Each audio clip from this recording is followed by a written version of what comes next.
अस्सलामुअलैकुम ग्रेड 8 हम लोग ने मिड टर्म का जब first chapter human organ system complete कर लिया। उसकी रीडिंग एक्सप्लेनेशन और कॉपी वर्क सब डन हो गया है। अब जो हम लोग चैप्टर स्टार्ट करेंगे चैप्टर नंबर 2 हेरिडिटी इन ऑर्गेनिजम्स। ये पेज नंबर 103 पे है।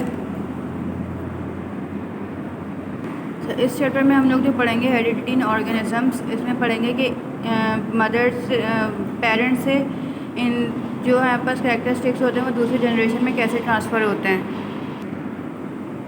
Okay, at the time of birth किसी भी ऑर्गेनिजम्स को हम लोग देखें उसका साइज़ स्मॉल होता है, फिर वो टाइम पास होता रहता है, टाइम गुजरता रहता है और उसकी हाइट बढ़ती रहती है। तो क्या हमारे जो at the time of birth जितने हमारी बॉडी में सेल्स प्रेजेंट होते हैं, क्या वो थ्रू आउट द लाइफ उतने ही सेल्स प्रेजेंट होते हैं? तो ऐसा नहीं है, सेल्स हमारे पास कम होते हैं। ये सेल्स हमारे पास कम हो जाते हैं और ये सेल्स आते किस तरीके से हैं? सेल डिवीज़न के ज़रिए हमारे आते हैं। इसकी एग्जांपल बहुत आसान एग्जांपल एक ये है कि जब हमारी स्किन पे कोई कट लग जाता है तो उसको हील करने के लिए हमारे वहाँ पे सेल डिवीज़न का प्रोसेस स्टार्ट हो जाता है और वहाँ पे न्यू सेल्स फॉर्म होना शुरू हो जाते हैं और हमारी स्किन आपस में जुड़ जाती है। वो कट ख़त्म हो जाता है, स्किन आ जाती है उस जगह। तो वो इसी तरीके से आती है जो हमारे पास सेल डिवीज़न के प्रोसेस से ही वहाँ पे सेल्स बनना शुरू हो जाते हैं। ओके, सेल डिवीज़न का प्रोसेस क्या होता है? इस प्रोसेस में कि हमारे पास जो पहले से सेल्स एग्जिस्ट कर रहे होते हैं बॉडी में, वही डिवाइड होना शुरू कर देते हैं और न्यू सेल्स फॉर्म करते हैं।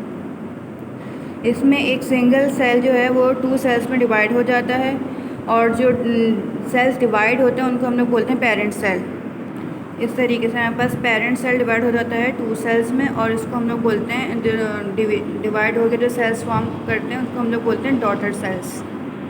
तो जो सेल डिवीज़न का प्रोसेस होता है कंपलसरी होता है। इसकी वजह से लाइफ स्पेशीज़ की जो लाइफ होती है वो ज़िंदगी कंटिन्यू रहती है। अच्छा, सेल डिवीज़न से हमारे पास जो है ये सेल डिवीज़न क्या इससे ग्रोथ होती है, सेल्स की ग्रोथ होती है, रिपेयर होते हैं cells, replacement of worn out cells, जो सेल्स पुराने हो जाते हैं उनकी जगह न्यू सेल्स आ जाते हैं। ये सेल डिवीज़न के ज़रिए सारे हमारे पास प्रोसेस होते हैं। अच्छा, जो हमारे पास एक फर्टिलाइज एग होता है वो किस तरीके से एक ऑर्गेनिज्म में ट्रांसफॉर्म होता है, बदलता है, तो उसमें भी हमारे पास सेल डिवीज़न का प्रोसेस हो रहा होता है। फर्टिलाइज एग को किसी भी लिविंग ऑर्गेनिज्म में ट्रांसफॉर्म होने के लिए जो हमारे पास प्रोसेस होता है वो भी सेल डिवीज़न का प्रोसेस होता है। तो हमारे पास रेड ब्लड सेल्स जो फॉर्म हो रहे होते हैं वो भी हमारे पास सेल डिवीज़न की वजह से ही फॉर्म हो रहे होते हैं।